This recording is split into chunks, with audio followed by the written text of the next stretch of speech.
नमस्कार विद्यार्थ्यांनो, मी प्राची लुडबे तुमची व्हर्च्युअल टीचर. बृहन्मुंबई महानगरपालिका शिक्षण विभाग अंतर्गत व्हर्च्युअल क्लासमध्ये तुम्हा विद्यार्थ्यांचे हार्दिक स्वागत. मुलांनो, कोविड-19 कालावधीत शाळा बंद असल्या तरी तुमचे शिक्षण चालू राहावे यासाठी बृहन्मुंबई महानगरपालिकेने तुम्हाला घरी बसून दर्जेदार शिक्षण मिळावे या हेतूने एज्युकेशन फॉर ऑल इनिशिएटिव्ह अंतर्गत BMC एज्युकेशन हे चॅनेल सुरू केले आहे. मुलांनो, तुम्हाला ह्या चॅनेलचा नक्कीच लाभ होईल. मुलांनो, तुम्ही मला विज्ञान व गणित शिकवताना पाहिलं असेल, पण आज मी तुम्हाला हिंदी हा विषय शिकवणार आहे. आपण इयत्ता 5वी हिंदी सुलभ भारतीमधील एक नवीन पाठ पाहणार आहोत. चला तर पाठाला सुरुवात करूया. नमस्कार बच्चों, मैं प्राची लुडबे आपकी वर्चुअल टीचर.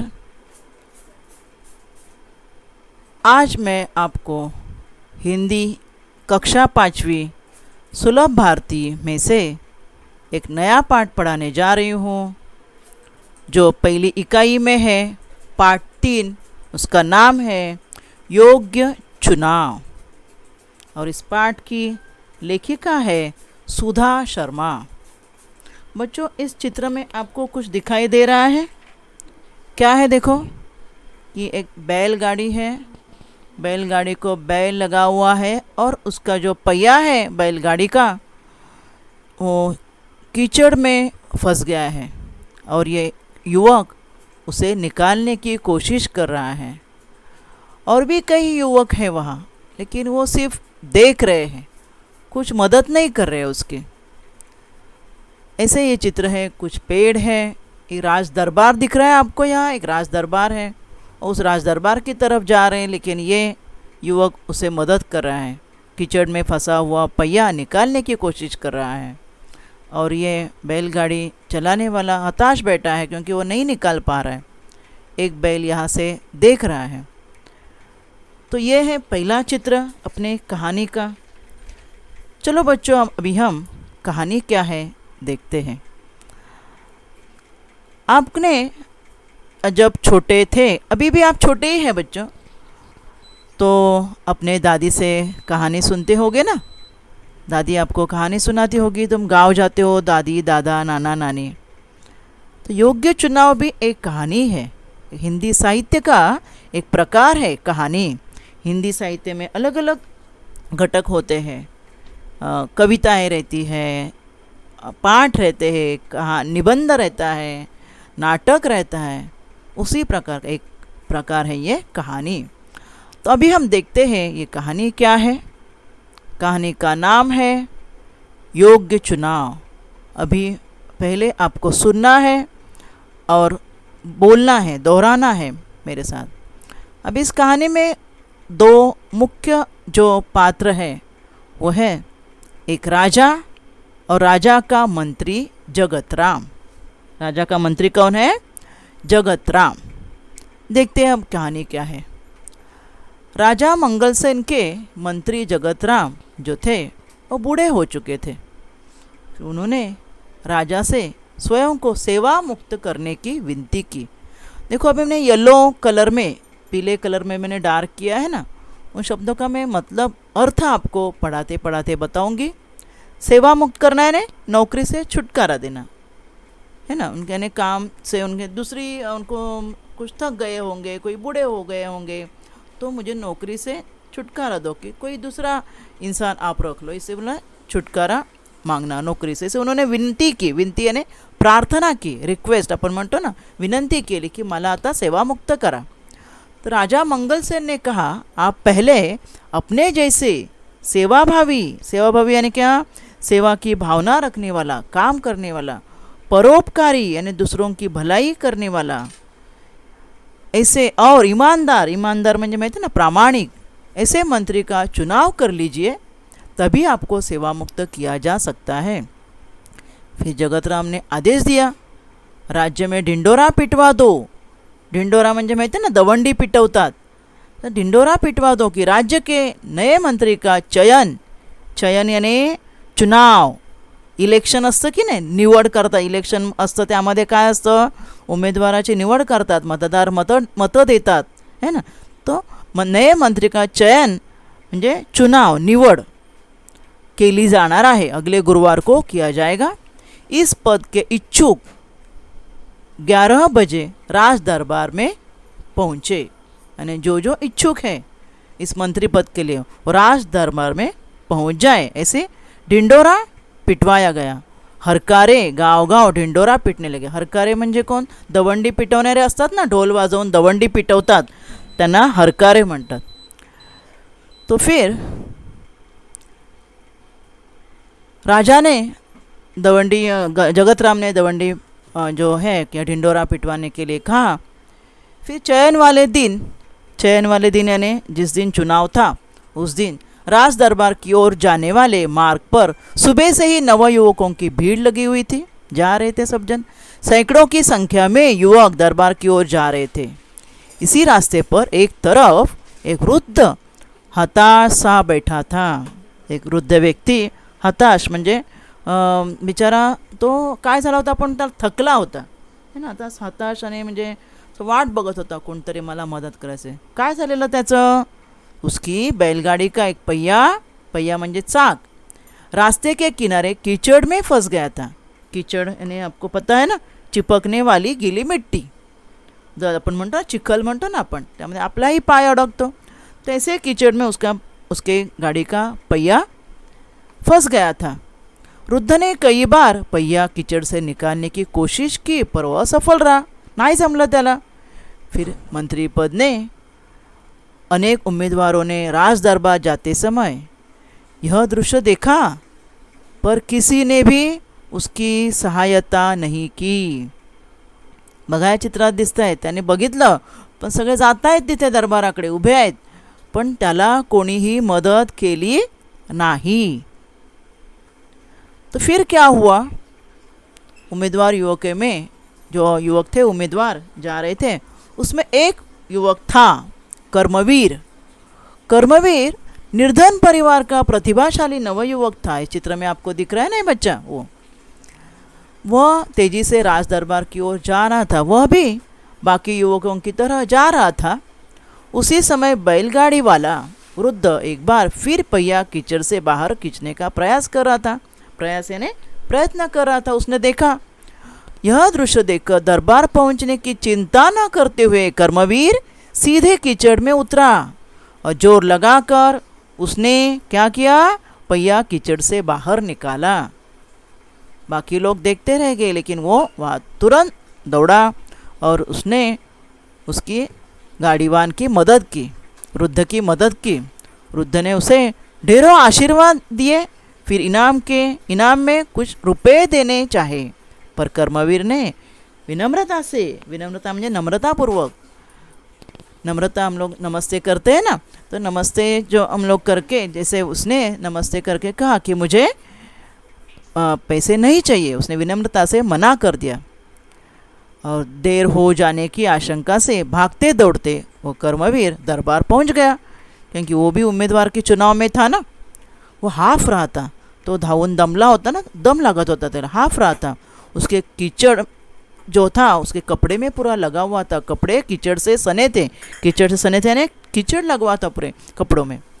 सारे उम्मीदवार, ये देखो ये बच्चा वहाँ पहुँच गया, लेकिन उसके कपड़ों में देखो कैसे कीचड़ लगा हुआ है ना.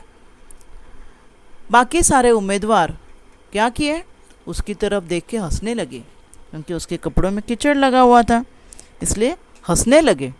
तभी बैलगाड़ी वाला वृद्ध भी वहाँ पहुँचा. जो वृद्ध था वो भी पहुँचा. वह वृद्ध कोई और नहीं बल्कि कौन था, वह स्वयं मंत्री जगतराम थे, जो अपने उम्मीदवारों की परीक्षा लेने के लिए उन्होंने वृद्ध की बैलगाड़ी चलाने वाले की क्या की थी, उन्होंने एक्टिंग की थी कि देखने के लिए कि उन्हें क्या उनके गुण हैं, उम्मीदवार जो है उसके गुण क्या होने चाहिए, जो सेवा करने वाला है उसके क्या गुण होने चाहिए, उस देखने के लिए उन्होंने वो एक्टिंग की थी. तो उन्होंने सारी घटना राजा को सुनाई. फिर जगतराम ने राजा से कहा, महाराज कर्मवीर में वे सारे गुण हैं जो राज्य के मंत्री के लिए आवश्यक है। उन्होंने देखा बाकी जो उम्मीदवार थे वो सिर्फ वहाँ से देख के चले गए, उन्होंने वृद्ध की मदद नहीं की, लेकिन सिर्फ कर्मवीर ने रुक के कीचड़ से पहिया निकाला और वृद्ध की मदद की। इसलिए उसने बताया कि राज्य की एक कोई भी गद्दी के लिए जो आवश्यक मंत्री के जो आवश्यक गुण होते हैं वो सब गुण कर्मवीर में हैं। ऐसे मंत्री जगतराम ने राजा से कहा। ये सारी बातें जानकर राजा मंगलसेन बहुत प्रसन्न हुए। उन्होंने कहा, जो सामान्य आदमी की पीड़ा से दुखी होता है, बराबर ना, उसे दूर करने का प्रयास करता है, प्रयास यानी प्रयत्न करता है, वही राज्य के ऊंचे पद पर बैठने का अधिकारी होता है। नाही तर राजा झालं आणि फक्त स्वतःचीच पोट भरतं आहे तर तो राजा उपयोगाचा नाही ना। त्यामुळे गरीब जनतेचं दुःख जो समजू शकतो, ते त्यांचं दुःख दूर करू शकतो, तोच राजा होऊ शकतो, असं राजाने सांगितलं। जगतराम जी ने योग्य व्यक्ति का चुनाव किया है, आज से कर्मवीर ही राज्य के नए मंत्री होंगे, ऐसे राजा ने बता दिया। तो इस ये कहानी अच्छी थी ना बच्चों। तो कहानी से अपने को एक सीख मिलती है। क्या सीख मिलती है? कि हमें एक सीख मिलती है कि चुनाव में ऐसे ही व्यक्ति को चुनना चाहिए जो जो प्रजा की सेवा कर रहा है। उसके गुण कैसे होने चाहिए? व्यक्ति के गुणों को महत्व देना चाहिए और ऐसे ही व्यक्ति ऐसी प्रतिष्ठा के स्थान पर बैठ सकता है। यह सीख हमें इस कहानी से मिली है। देखो ये चित्र में दिख रहा है कि वह आया है राजा के सामने और जगतराम जो मंत्री थे उन्हें राजा को सब बता दिया, तो उसे ही मंत्री किया गया। बाकी जो उमेदवार आए थे वो आपली मान खाली घालून उभे राहिलेत की त्यांना त्यांचीच चूक लक्षात आली आहे। तर अशा प्रकारची ही गोष्ट होती, कहानी। लेखिका थी सुधा शर्मा। आपको समझी ना बच्चों कहानी? अब इस कहानी के बारे में हम लोग कुछ प्रश्न मैं आपको पूछ रही हूँ, उनके उत्तर आपको देने हैं। कोष्टक में से उचित शब्द चुनकर रिक्त स्थानों की पूर्ति करो। शब्द दिए हैं मैंने, दरबार, उम्मीदवार, कर्मवीर, सेवा मुक्त और कीचड़। वाक्य देखो क्या है। जगतराम ने राजा से स्वयं को डैश करने की विनती की। क्या करने की विनती की? डैश यानी सेवा मुक्त, है ना, सेवा मुक्त करने की विनती की। दूसरा वाक्य, वृद्ध की बैलगाड़ी का एक पहिया रास्ते के किनारे डैश में फंस गया था। किस में फंस गया था? कीचड़ में फंस गया था। भागते दौड़ते कर्मवीर कहाँ पहुंचा? कहाँ थी चुनाव, कहाँ था? दरबार में पहुंचा। आगे का वाक्य है, सारे डैश कर्मवीर को देखकर हंसने लगे। कौन हंसने लगे? सारे बाकी के जो आए थे वो उम्मीदवार। आगे, आज से डैश राज्य के लिए नए मंत्री किसे चुना गया? राजा ने किसको नए मंत्री बनाया? कर्मवीर को। ऐसे उचित शब्द जो है आपको यहाँ रिक्त स्थानों में भरने हैं। अगला एक प्रश्न हम देखेंगे। दिए गए पर्यायों में से सही उत्तर चुन के लिखो। एक मैंने वाक्य दिया है, उसके आगे उसका उत्तर लिखना है, तो मैंने उसके लिए पर्याय दिया आपको। पहला वाक्य देखेंगे हम लोग। मंत्री जगतराम सेवा मुक्त होना चाहते थे। क्यों? क्योंकि अभी इनमें से कौन सा सही उत्तर है वो आपको वहाँ लिखना है। वे अस्वस्थ रहते थे, वे गांव में जाकर रहना चाहते थे, कि वो बूढ़े हो चुके थे। क्या सही उत्तर है? सही उत्तर है वे बूढ़े हो चुके थे, इसलिए वो सेवा मुक्त होना चाहते थे। दूसरा वाक्य, नए मंत्री का चयन। आगे अपने को उत्तर क्या ढूंढना है, देखो। राजमहल में किया जाना था कि खुले मैदान में किया जाना था कि राज दरबार में किया जाना था? कहाँ था नए मंत्री का चयन यानी चुनाव कहाँ था बच्चों? राज दरबार में, है ना। राज दरबार में नए मंत्री का चयन किया जाने वाला था। और भी कई हम लोग वाक्य देखेंगे। तीसरा वाक्य है, कर्मवीर ने विनम्रता से क्या किया? कर्मवीर ने रुपए लेने से मना कर दिया, कि प्रश्न का उत्तर दिया, कि अपना परिचय दिया? सही उत्तर है रुपए लेने से मना कर दिया। चौथा वाक्य है, सारे उम्मीदवार कर्मवीर को देखकर हंसने लगे। क्यों हंसने लगे? क्योंकि वह लंगड़ा था, कि उसके कपड़े कीचड़ से सने थे, वह बहुत देर से दरबार पहुंचा था। क्यों हंसने लगे उसे? क्योंकि उसके कपड़े कीचड़ से सने थे, कपड़ों को कीचड़ लगा था, इसलिए बाकी उम्मीदवार उसको हंस रहे थे। और पांचवा वाक्य है, वह व्यक्ति कोई और नहीं, जो रुद्ध था वो कोई और नहीं बल्कि स्वयं कौन था? राजा मंगलसेन थे, कि मंत्री जगतराम थे, कि उम्मीदवार कर्मवीर था? कौन था बच्चों बताओ? वो तो मंत्री जगतराम थे। कौन थे? मंत्री जगतराम। अभी हम लोग कुछ छोटे प्रश्न देखेंगे, छोटे एक वाक्य के लिखने वाले ऐसे कोई प्रश्न है, उनके उत्तर आपको बताने हैं। मंत्री जगतराम ने राजा से क्या विनती की? मंत्री जगतराम ने राजा से स्वयं को सेवा मुक्त करने की विनती की। 2. राजा मंगलसेन कैसा मंत्री चाहते थे? राजा ने मान लिया, लेकिन उन्होंने क्या कहा? मुझे ऐसा मंत्री चाहिए जो सेवाभावी हो, परोपकारी हो और ईमानदार हो। तो राजा मंगलसेन जगतराम जैसा सेवाभावी, परोपकारी और ईमानदार मंत्री चाहते थे। बैलगाड़ी वाला वृद्ध कौन था? बैलगाड़ी वाला वृद्ध स्वयं मंत्री जगतराम थे। कर्मवीर को राज्य का नया मंत्री क्यों चुना गया? क्योंकि कर्मवीर जो था, क्यों उसका मंत्री चुना गया? क्योंकि उसमें मंत्री के लिए आवश्यक जो गुण होते सारे गुण थे, इसलिए उसे नया मंत्री चुना गया। मंगलसेन ने प्रसन्न होकर क्या कहा? मंगलसेन ने प्रसन्न होकर कहा कि जो सामान्य आदमी की पीड़ा से दुखी होता है और उसे दूर करने की कोशिश करता है, वही राज्य के ऊंचे पद पर बैठने का अधिकारी होता है। ऐसे छोटे छोटे प्रश्न आपको जो अगर परीक्षा में आते हैं तो आप उत्तर लिख सकते हैं ना बच्चों। हाँ, अभी एक महत्व की बात, इस कहानी से हमें क्या सीख मिली है बताओ? देखो, ये चित्र भी दिखाया मैंने। बहुत उमेदवार इलेक्शन के लिए खडे रहते हैं, उमेदवार असतात, आपल्या घरोघरी येतात नाही का, आम्हाला मत द्या सांगायला, आणि आपण जे आहेत मतदार मतदान करतो, पण सगळेच त्याला योग्य असतील का? राजाने काय सांगितलं? जो प्रजेची ज्याला काळजी आहे, जो प्रजेचं दुःख जो जाणतो, तोच खरा मंत्री। यानी इस पाठ से अपने को क्या सीख मिली?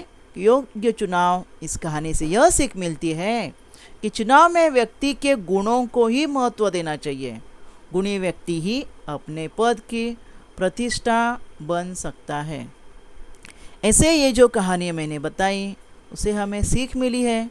ऐसे आपको भी बच्चों अलग अलग कहानियाँ सुननी चाहिए। आप भी ऐसी कहानियाँ सुनो और उनसे क्या सीख मिलती है वो आप समझने की कोशिश करो।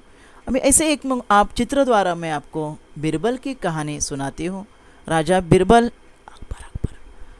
राजा जो है कक्षा, अपने को एक कहानी देखनी है कि एक बार बादशाह अकबर के मंत्री बीरबल जो थे, उसकी बहुत सारी कहानियाँ हैं। उसमें से एक कहानी हम लोग यहाँ देखेंगे। एक बार बादशाह अकबर ने मंत्री बीरबल से कहा कि अपने दिल्ली में कितने अंधे हैं, मुझे पता लगा कर बताओ। तो बीरबल ने कहा ठीक है, मैं बताऊंगा। बहुत सारे मंत्रीगण थे राजा अकबर के दरबार में, उसमें एक मंत्री था बीरबल, बहुत होशियार चतुर मंत्री था। तो उसे पूछा गया कि कितने अंधे हैं बताओ। दूसरे दिन बीरबल राज दरबार जाने के रास्ते में एक चारपाई बुनने के लिए बैठ गए। चारपाई यानी टेबल, माहिती आहे ना तुम्हाला, टेबल बनवायला बसला आणि राजदरबार जाते हुए जाते हुए अकबर ने बीरबल को देखकर पूछा कि बीरबल, यह क्या कर रहे हो तुम? तो बीरबल ने जवाब दिया, जहाँपना चारपाई बुन रहा हूँ, टेबल बनवतोय मी. अगले दिन बीरबल ने बादशाह के सामने दिल्ली के अंधों की सूची पेश की. त्याने सांगितली नाव, त्याने लिस्ट दिली. कोणाकडे लिस्ट दिली? राजाकडे. सूची में सबसे पहला नाम किसका था? स्वयं बादशाह अकबर का ही था. वह देखकर राजा को यानी बादशाह अकबर को आश्चर्य हुआ. तो उन्होंने बीरबल से पूछा, ऐसा क्यों? मैं क्या अंधा हूँ? बीरबल ने कहा, जनाब, कल आपने मुझे चारपाई बुनते हुए देखा था, फिर भी आपने पूछा बीरबल क्या कर रहे हो? हुजूर, ऐसे प्रश्न कौन पूछता है? अंधा ही पूछ सकता है ना, क्योंकि उसे दिखाई नहीं देता है. आपने तो देखा तो भी आप पूछ रहे थे. यह सुनकर बादशाह हंस पड़े. तो इस कहानी से भी अपने को, हमें बच्चों, एक सीख मिलती है. क्या सीख मिलती है? कि हमें अच्छी तरह देख और सुनकर और सोच समझकर ही किसी से कुछ पूछना चाहिए. सही है ना? तो अलग अलग कहानियों से हमें अलग अलग सीख मिलती है बच्चों. आप भी ऐसे अलग अलग कहानियाँ सुनो और उनसे क्या सीख मिलती है उन्हें समझने की कोशिश करो. तो आज इस पार्ट में हम यही रुकते हैं. धन्यवाद. आज आपण या भागात इथेच थांबूया. माझा व्हिडिओ आवडला असेल तर लाईक करा, शेअर करा आणि BMC एज्युकेशन चॅनेलला सबस्क्राईब करा. तसेच बेल आयकॉन प्रेस करा की ज्यामुळे तुम्हाला नवीन नवीन व्हिडिओचे नोटिफिकेशन्स मिळतील. धन्यवाद.